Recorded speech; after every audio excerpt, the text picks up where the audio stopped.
Hi everyone, in this video we are going to cover a new topic which is known as procure to pay process.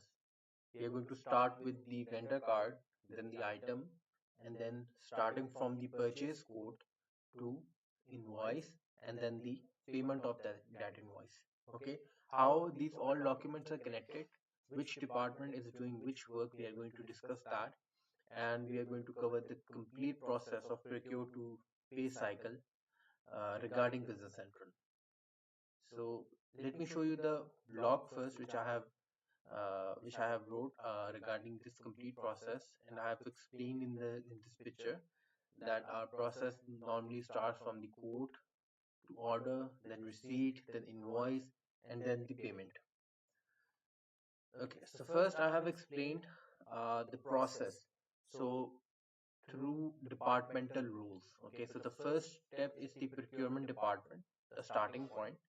That means our journey of procurement start from the procurement department. Okay, the main responsibility of this department is to ensure is to manage supply communication and ensure that goods or services are purchased under the right terms. So what does that right terms mean? So there are like multiple perspectives when we purchase something. The vendor credibility, definitely. Vendor credit period, how much it is allowing us to, you know, allowing days to pay for for the goods we purchase. Okay, and what is the quality of the product? What is the pricing they are offering us? Okay, so we can compare that. Okay, so the first step is the procurement department, and he needs to make sure what are the right terms for that. Okay, and the second one is the warehouse department. When we purchase something, when we decided we are going with the XYZ vendor, and when we receive the goods from him, so the goods will come first to the store department, the warehouse department. He's going to receive that and record that. Okay, and then the final, the invoicing, the finance department part, which is the invoicing of what we have purchased, and then the payment for this. Okay, so we are also going to show, I'm also going to show you the three-way mapping. You can see over here the three-way match for full accuracy. Okay, and over here you can just basically read the connection between these departments. Okay, and this is the same picture which we have discussed above. So our normal process is going to start with the vendor. I'm not going to show you the blog. You can read that in your free time. I'll jump to the Business Central and I'll show you how you can practically perform all the steps in Business Central. Okay, so starting with the vendor quickly, I'm just going to create a new one over here with the vendor company, selecting that as a template. Okay, and the name I might can say like maybe like Affinity. There's one vendor name as Affinity 360. Okay, so he's a company. It's a company, you can say. Okay, so there are like few fields that are mandatory for on the vendor card which we need to fill, or the important one.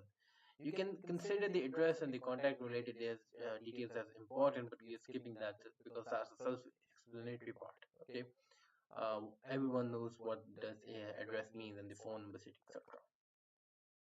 So in the invoicing part, if you click on show more, let me just disable the fact box. So over here, we are going to skip the text related activities. Okay, first of all. And second is like the most important posting detail related matters are the general business posting group and vendor posting group. So what does this exactly means? We'll discuss in a separate video, but right now we need to select something over here, and we are going to consider this vendor as a domestic vendor. Okay, we are not going to make things like complicated over here. Okay, in the payment part, the two fields which I'm going to discuss is the payment method code and the payment term code. Payment term code is something like in how many days we are going to pay to the vendor, how much it is allowing, the period, how much it is allowing us. For example, if I just select this one for let's say this one, okay, like net 30 days. So it means when I'm going to receive the invoice from the customer, so we need to pay him within 30 days. Okay, so I'm selecting that with this one, and the method how we are going to pay him, we are going to just simply do the bank transfer. That's like a common method which normally used in the business transactions. Okay, so other fields I'm going to skip right now. Okay, and now we'll jump to the item card and we'll discuss what are the major fields which we can consider at the time of uh, creating the item. Okay. This is a default one which we have, which is already created as name as Ethan's desk. I'm just quickly going to give you an overview for that because this is not a video only regarding the item card. So over here, you need to make sure uh, the correct description, what sort of a type this item has.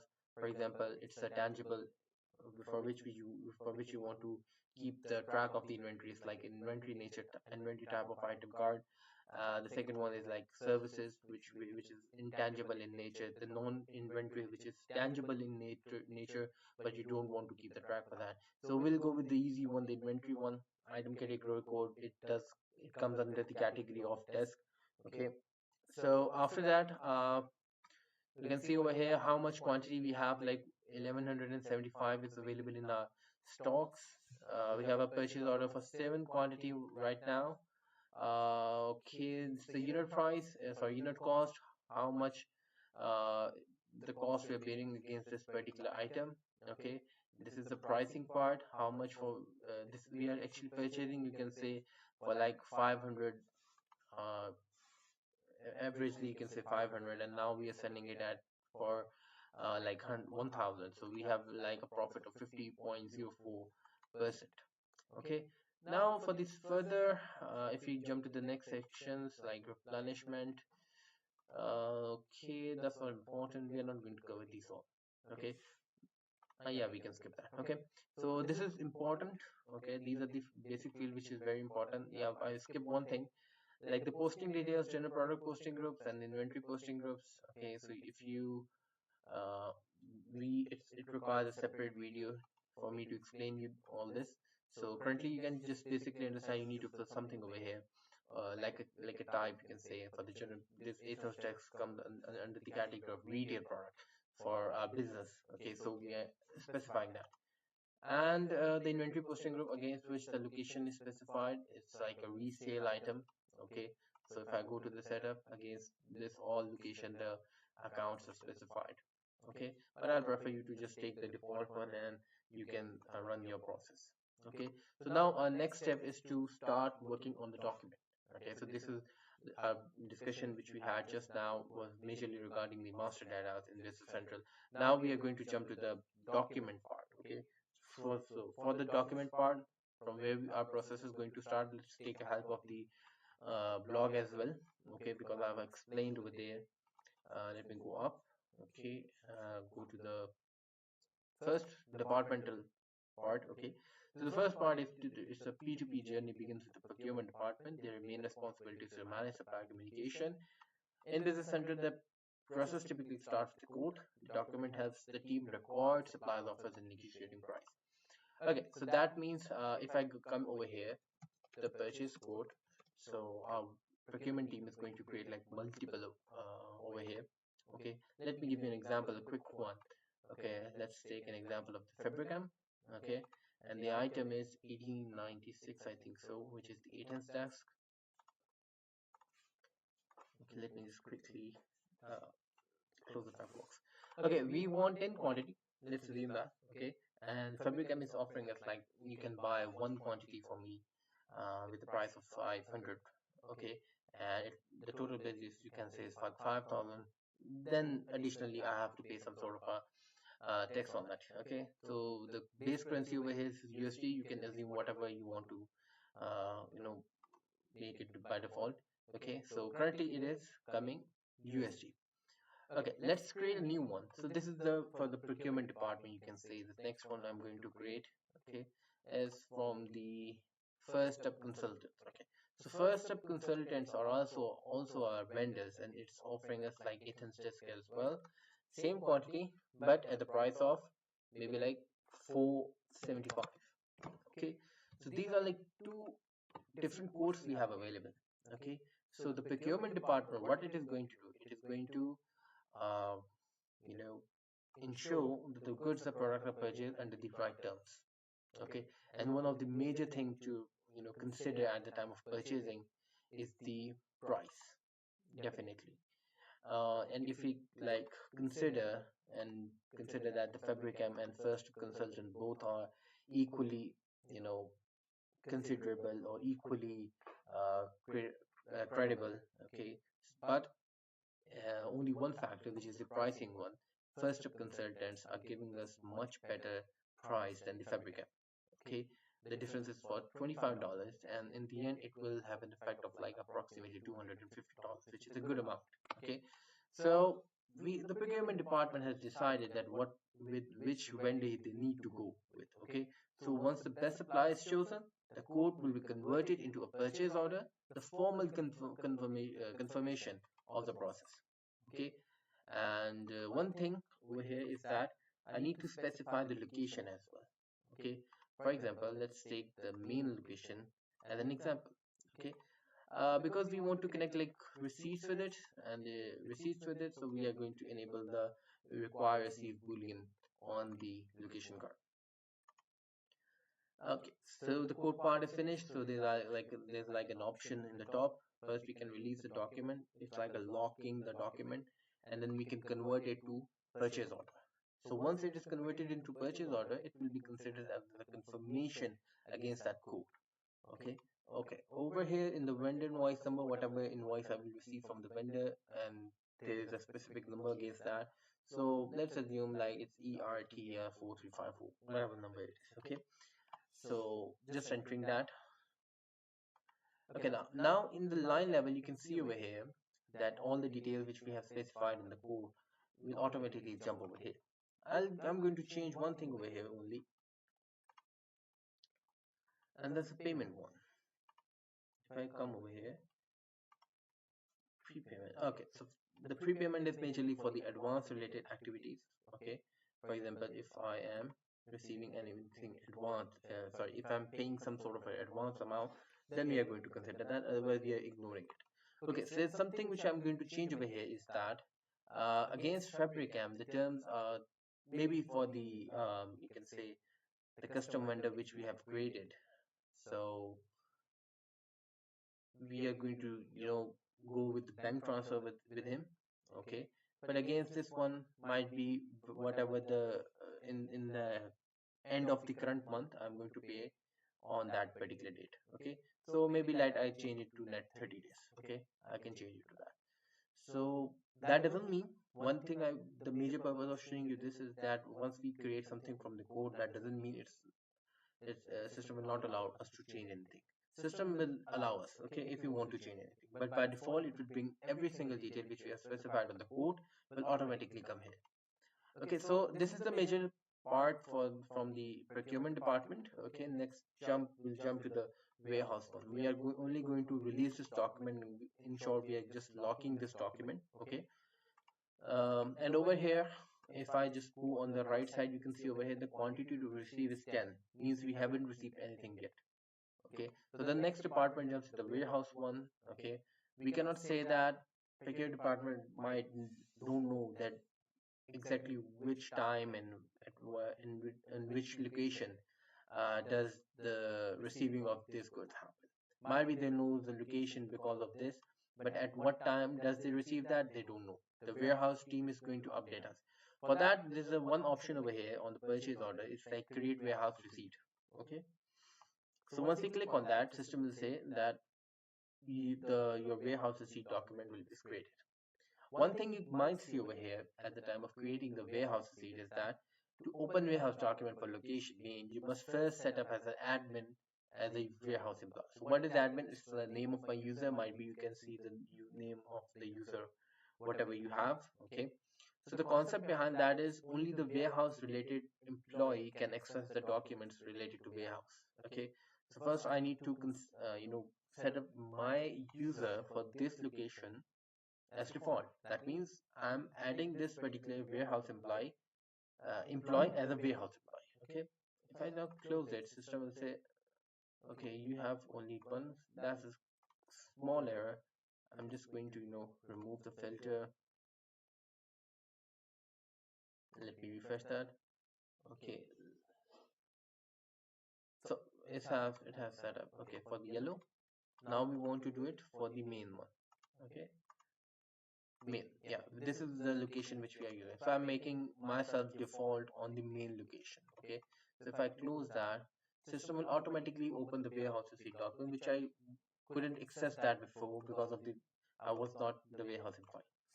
So over here, system is saying the warehouse, the guy is going to control this document. He will say, yeah, I will have received the quantity over here.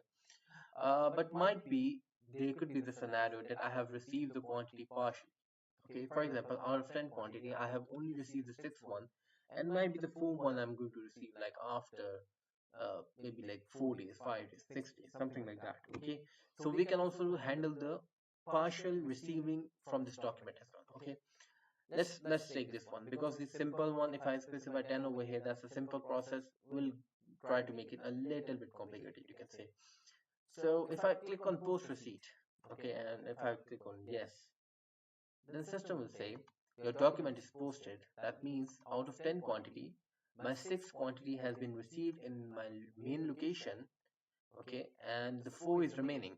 And and over on the top, you can see in the document status that the partial received means the partial amount is received, okay, and the remaining I need to post, okay.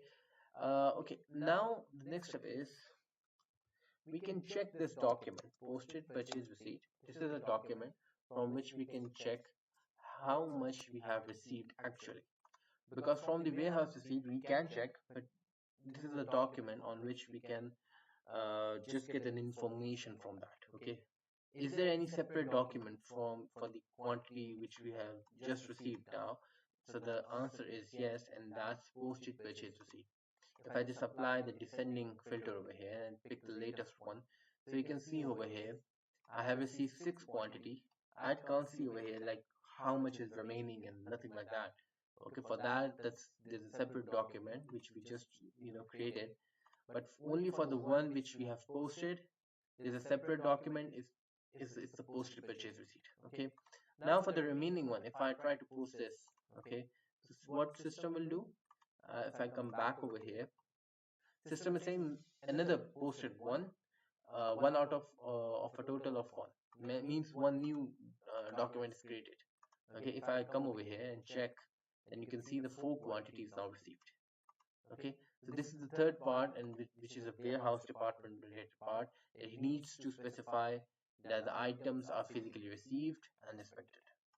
Okay, and definitely it will automatically going to adjust the item related activities. So if I come back to the purchase order, the purchase guy can see over here right now the quantity is moved from the quantity to receive to quantity received. Okay, now let's jump to the next part, which is purchase invoice. Okay, for the purchase invoice, we are going to, you can say, uh, create a separate purchase order, purchase invoice document. Okay, and we'll try to connect it with the receipt related document. Okay, so if I come over here and click on the like purchase invoice, then I have to definitely create a new one. Okay, and over here our vendor was first up consultant, so I'm going to select that. Okay, now rather than creating the line by ourselves, what we are going to do, we are going to connect it with the document which we just posted, and that posted document is actually the posted purchase receipt. Okay, now if I come to the line function, get receipt line. Okay, there you go. So let me clarify against the number 107235, 107236. These are the two which we just posted. Okay, now if I come over here, you can see this one 6 and 4, 107, 235 and 236. Okay, we are going to invoice both at the same time. It's our choice, we want to do how much. Okay, so if I click on OK, then the system will bring these two lines over here, specify against the the line they created as a comment. Okay, enter the receipt number over here just for the reference. Okay, and after that, if we click on the post, okay, it's just asking for me regarding the number. It's just random number. Normally this is the number and the invoice which we receive from the vendor. We enter that number over here, but in our case we don't have, so I'm just entering the random number. And now if I click on yes, so you can see a new document not new one, a document is posted. Okay, and if we want to see the entries over here, then we can click on the find entries. In the GL entry, I can see the sixth one. Okay, 6 entries are posted. Okay, uh, I'm not going to do the major discussion on the how the entries are posting, but what entries are posted. But the major thing, if you want to check the entries, you can check it from here. Okay, and the last step, if as you know, this is related to the finance department. Okay, what system has done? System has actually posted the payable related entry. Okay, let me just quickly show you the particular entry which is related to accounts payable. Okay, this is the, I think so, line. Okay, accounts payable domestic. Okay, if you remember, we have selected the domestic posting group on the vendor card. Okay, so over here you can see it actually hits the accounts payable department, accounts payable GL account card. So what exactly happens after goods are received? The process moves to the finance payable team. Means it is regarding the accounts payable entry. When the vendor sends an invoice, finance posted against the PO, this creates a posted purchase invoice. Linking to PO receipt and invoice is like a three-way matching. Okay, the three-way matching is actually the PO which we had created, the receipt which had posted PO, this one. Okay, that means 10 quantity was specified in the PO. In the posted purchase receipt, if we include if we sum the quantity of these two documents, it's 10. If we check the GR, if we check the invoice, it's 10. So it means it's like a three-way matching. Okay, all three documents are matching. Finally, finance process payments through payment journal. Payments can be made by bank transfers, checks, and other methods are also available. Okay, for that, first thing we are going to remember is 108228, which is the posted purchase invoice number. Now we will jump to the payment journal part. We click over here. Over here, first of consultants. Okay, so first thing we need to do is that we need to specify the vendor to whom we are going to pay. And above in the apply entries, if we click over here, you can see the list of all the invoices of first up consultant which we need to pay. Okay, so if you remember the number 108228, this is the invoice number for which we need to pay now. Okay, the one in the red color means that these all invoices are due, but the one in the black one and unbold is the one which is not due. Okay, to link the, you can say, to link the payment which we are creating and the invoice number, we are going to use the applies to ID. We just simply need to click on that particular cell against which we want to apply. Click on set applies to ID. It will assign a number, G0, for example, 4002. So what sort of a number it is? So you can see this particular number on the journal line. If I click on OK, so you can see over here, G04002. And definitely system will bring the number automatically. Okay, let's assume we want to pay through bank account. So we are going to select over here the bank. If I just simply going to preview this entry, we are not going to post it, we want to see the entry. If I just click on preview posting, then system will say that this is your particular line entry which is just posted.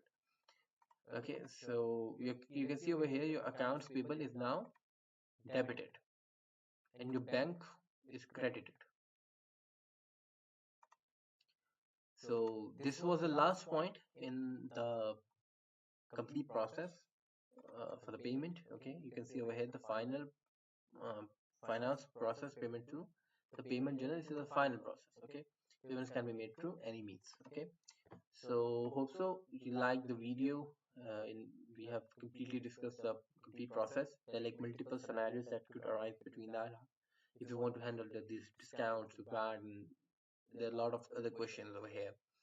So how can we do it? Okay, so maybe in like future videos we are going to cover that, but for this video I just run the basic scenario the what are the documents and what are the master cards that are included in complete procure to pay cycle, and it will be much easier for us to now understand the more complex part if we have like covered this particular process. Thank you so much. We'll meet in the next video.